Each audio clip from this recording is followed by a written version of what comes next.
Acceptance test-driven development is a practice that we started off thinking it was all about testing. Part of the goal initially was to try to move testing further up in the process so that we can discover defects sooner. But as we started doing this with a lot of teams, we really discovered that the main benefit from this is the collaboration that we get out of this.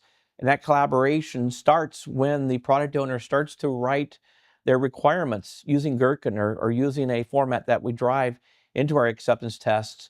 A little bit later, the developer and the tester collaborate with that product owner to make sure that those uh, requirements or those acceptance tests are complete, thorough, and accurate and focused.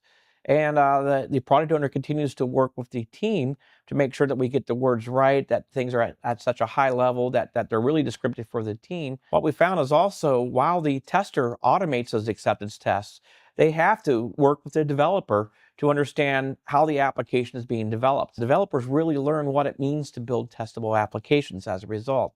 They learn that, if I place an ID on this web element, it becomes far easier for a tester to identify that as they're driving their application through. Another benefit of acceptance test-driven development is that we do end up with a document that sort of describes the behavior of the system. We end up obviously with a story card defined at the top of our feature.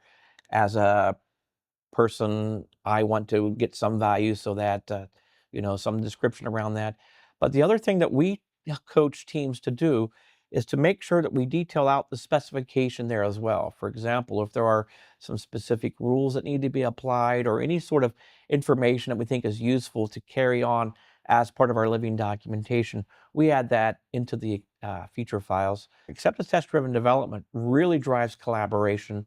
What we've also found is that it helps us discover defects while we're still building the software that we typically would discover much later. So there's also some streamlining or savings from that perspective as well. And last but not least, we create a set of examples that demonstrate how the product will be used. Those are typically at a fairly high level using the terms of the business. So part of the secret to getting this right is being pragmatic about what we do test and how we test it.